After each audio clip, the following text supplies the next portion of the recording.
Hello everyone, welcome back to my channel if you're a regular. Um, also, welcome if you're new.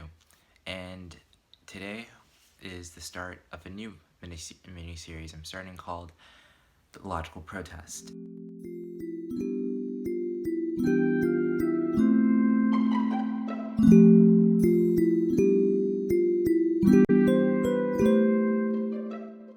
Now, The Logical Protest is basically going to be a mini-series talking about Black Lives Matter, what it is, what its purpose is, as well as how to protest, how to get your voice heard, and how to do it without hurting others, destroying your community, and making yourself look like an idiot. Now I understand if you were offended when I called you an idiot, if you're one of the ones rioting and masking it as a attack on billion-dollar corporations. However, you are an idiot.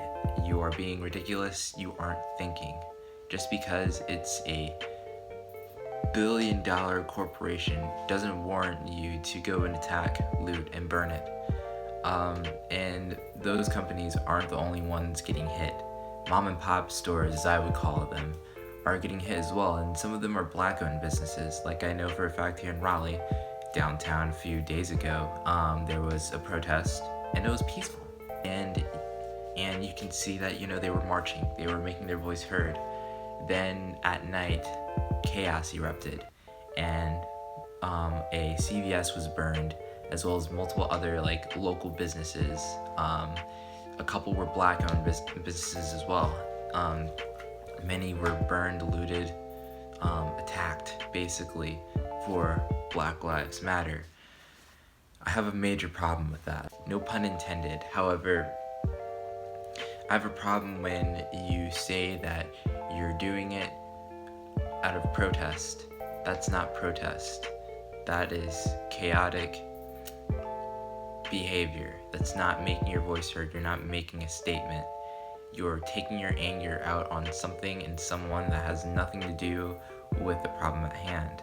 Now I understand, businesses may say whatever they want to, stay looked upon as a good company. However, it takes heart to protest. It really does take heart, and you shouldn't go out and burn for a message. Yes, now, they can't see it. Now they can't not see it, right?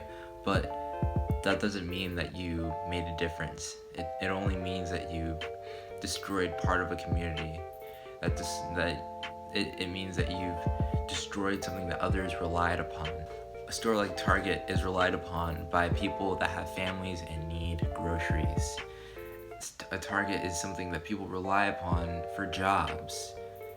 I don't know if you noticed, but this is all happening with the backdrop of a pandemic happening.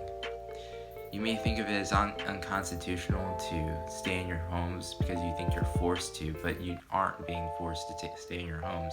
It's advised that you do in order to keep people safe. It's advised that you have your mask on and stay 6 feet in order to keep people safe. But it's not unconstitutional to have your mask on. No one's forcing you to.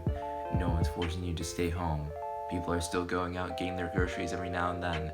It's just that common courtesy to have your mask on, have your 6 feet as best as you can, and just stay safe. Now,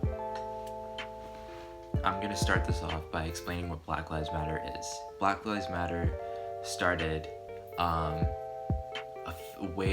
a few years back, if I'm not mistaken, back at it's been so long, I want to say 2014, maybe 2016, when Trayvon Martin got killed. Because someone thought that it was okay, a volunteer watchman of the neighborhood who just killed him, and so everyone got off scot-free, and I was mad. I was young, I was really, really young at the time, but I was mad. My granddad was mad. Everyone was mad because of the fact that he got away with murder, and it was quite literally murder, and it just continued to happen and happen. It just kept, and the tension kept rising and rising and rising and rising, especially in Ferguson. That's when truly riots actually just started going at it. And then now that we have George Floyd and I forgot his name, a few weeks back, the guy that was just jogging in Atlanta, that got lynched.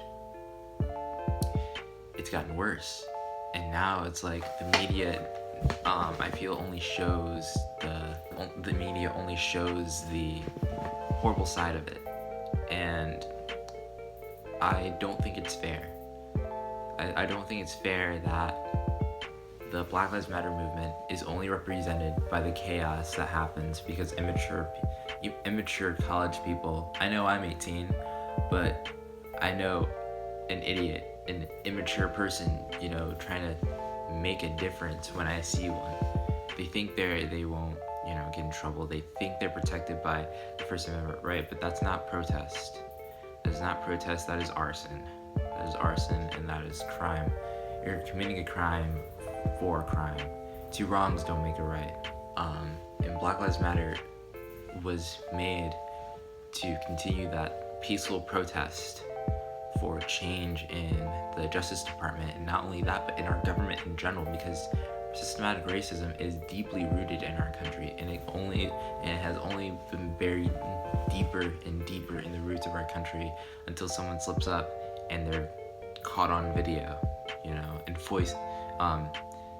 continuing that systematic racism. Now, I already know what some of y'all are thinking. Oh, Black lives. What about Asian lives? What about Native Americans? What about Hispanics? What about LGBT?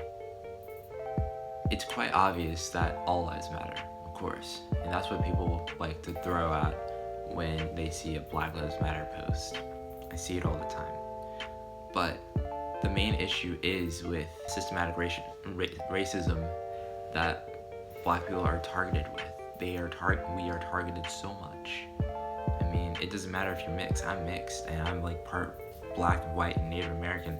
They still see me as a Black person, no matter what I sound like, what I look like. I look what the stereotype is, skin color wise. It may not be in the wardrobe, but who cares? The main problem is the systematic racism that Black people have been targeted with for centuries, for years. And we need to address that. We need to address specifically that. And if we can get that fixed, if we can get that addressed, fixed, and it won't be a problem anymore in America, then all other problems like immigration, like the LGBT community, will be fixed. They'll all fall into place. If we can get the main issue in America at hand, the black and white issue, done for, everything will be, everything, like I said, will fall into place. I mean, you could be Hispanic and be considered as Black. I mean, you can be Dominican, right? Yeah. Have you seen a Dominican? I mean, Dominicans don't have to be very, very dark or very, very light. Hispanics don't have to be a certain skin color or look.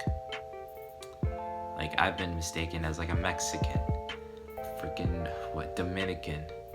I've been mistaken as Brazilian. But we can't keep the systematic racism going longer and longer and longer. And we can't make a difference by burning our own communities. Like I've been saying, right, to burn the movement. And we have to focus we have to focus on the peaceful protests. We have to keep going with those peaceful protests. We can make our voice heard by doing that, as well as donating, as well as signing petitions. Be sure to read those petitions before you write and before you sign them too. But yeah, with all that being said, that's the intro for this mini-series.